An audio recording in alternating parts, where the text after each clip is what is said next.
9th century Britain was a time of heroes, conquerors, and bloodshed. The Vikings and Saxons were at each other's throats, with the Saxons resisting the raids and wars waged by the heathen Norsemen. Guthrum was a Viking warlord who would go on to lead a fragment of the great heathen army. His very name would make Saxon Kings tremble in fear.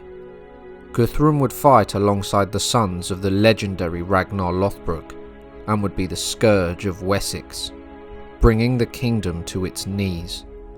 This is his story. Barely anything is known about the early life of Guthrum, but he is estimated to have been born in the year 835. We do know that he was a nephew of Horik II, the King of Denmark, and that Guthrum was a failed candidate for a share of the Danish throne. Due to his failure, he was driven out of Denmark and would live as a pirate for some time, raiding and plundering to make his way.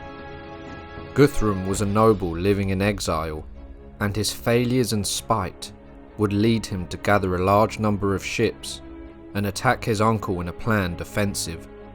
King Horik was killed in battle by his nephew Guthrum, who was attempting to invade his kingdom.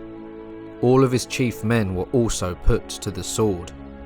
According to Saxo Grammaticus, the author of the Deeds of the Danes, Horik the Younger would become king at 9 years old.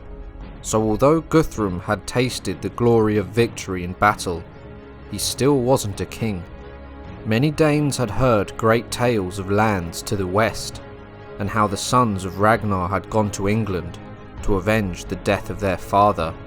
Songs would be sung of how they were burning and ravaging the lands, and how they were sacrificing kings to their pagan gods. So Guthrum would take his chances, and would take his dragon-headed longships west to England, abandoning his claim in Denmark. The great heathen army arrived in England in the year 865. They were led by Ivar the Boneless, Halfdan Ragnarsson, and Ubba, who were legendary warriors in their own right. It is unknown what year Guthrum's force would join the great heathen army, but it was some time before the year 871. At this point, countless battles had been fought between the Vikings and the Saxons, and the land of England had been completely transformed.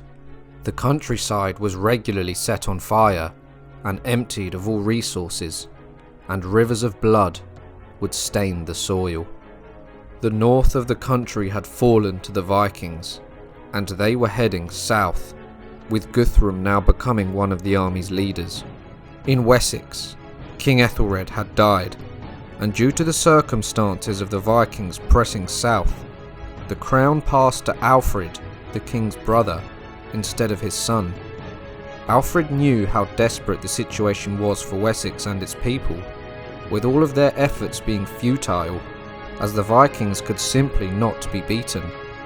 The heathens also controlled virtually all of the eastern half of the kingdom, and had conquered the other 3 Anglo-Saxon kingdoms.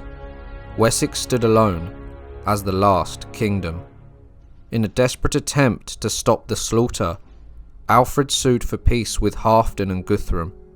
The organisation of the great heathen army was questionable, with the leaders of the warbands all having different goals. Ivar the Boneless had taken much of the army north, and his brother Ubba was also under command of a contingent of the great heathen army. Halfdan and Guthrum's priorities laid with conquering Wessex and bringing King Alfred to heel. Alfred was always on edge, expecting raids or attacks from the Vikings. He would keep his Saxon warriors blocking Viking access to Wessex through the Thames River. However, Alfred underestimated Guthrum, who split his heathen army in half. In the dead of night, some of his mounted warriors slipped across the river and captured the port city of Wareham. Alfred would once again offer a peace, knowing he was losing this war. Guthrum accepted, and both sides exchanged hostages. Guthrum, however, did not keep his word. He had all the hostages killed, and sent his army to capture the fortress of Exeter. Guthrum and his forces would go on to ravage much of Wessex, and with no forces defending the landings of the Thames River, Guthrum could now sail into the heart of Wessex at will. Alfred also didn't have a fleet, so he literally had to watch these events unfold without being able to do anything. During the winter of the year 877, Guthrum launched a full-scale attack on King Alfred's stronghold at Chippenham. The timing of his attack also shows Guthrum's cunning. He waited until Christmas to attack, so the Saxons were celebrating and would be unaware of an assault. Guthrum's forces would storm into Chippenham and kill all in their path. Alfred's own personal bodyguards were slain, with the king barely escaping with his life. Alfred's power in Wessex was no more, and Guthrum was now in control. In addition to Guthrum taking the last Saxon-controlled kingdom in England, his army was reinforced when Ubba Ragnarsson arrived with fragmented forces of the Great Heathen army. Alfred was now the king of nothing. He had been outclassed and outwitted. He went into exile to the marshes of Somerset, and the likelihood that he would regain the throne was but a fool's hope. Alfred had just lost everything, but he was a strong man with a will of steel. He would continue to inspire those that had not abandoned him, that they could still win this war, and from his exile in the marshes, he came up with a strategy to take back his lands. Alfred would wage a guerrilla type of warfare against the Vikings, and would wear them down in hit-and-run skirmishes. Alfred's resistance, and the fact that he was willing to die for his cause and never give up, motivated and inspired the Anglo-Saxons, who would hear whispers of his efforts. Luck was also on Alfred's side, as the legendary warrior Ubba Ragnarsson would die in battle along with the bulk of his army when he encountered Ealdorman Odda of Devon. By Easter of the year 878, Alfred had left the marshes and was rallying whatever Saxons remained loyal to him.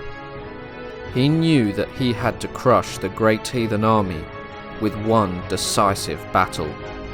Many warriors answered Alfred's call to war, and once he believed his army was ready, they would march toward Edington. Eventually, Alfred's Saxon forces would meet Guthrum's Viking army in 878. Alfred's warriors would confront the Norsemen, who had formed a dense shield wall. Guthrum and his forces were fighting for the annihilation of Wessex, whilst Alfred's forces fought for their own lands, their lives, and the future of their wives and children.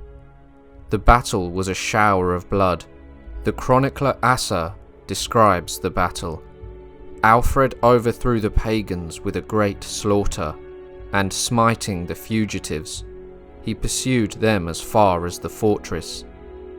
After the battle was won, Guthrum and his Viking forces retreated to their fortress. Alfred would take away all of their resources, and after 2 weeks of starvation, Guthrum sued for peace. He gave Alfred his solemn oath that he would leave his kingdom immediately.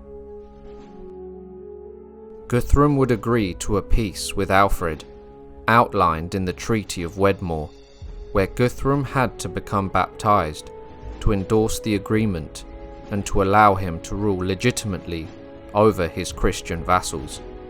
Guthrum would be baptized and adopted the baptismal name of Ethelstan, and Alfred became his godfather.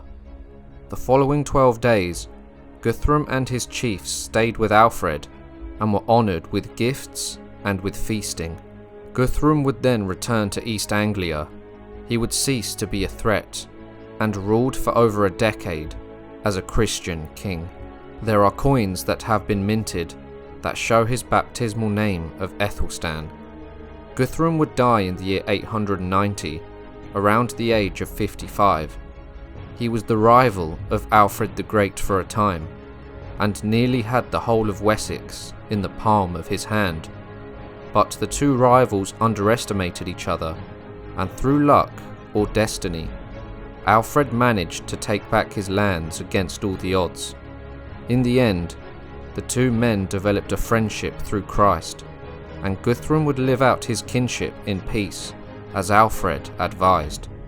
From the greatest of enemies who prayed for each other's downfall and death, these men would become spiritually bound through Guthrum's baptism, essentially ending the era of the Great Heathen Army.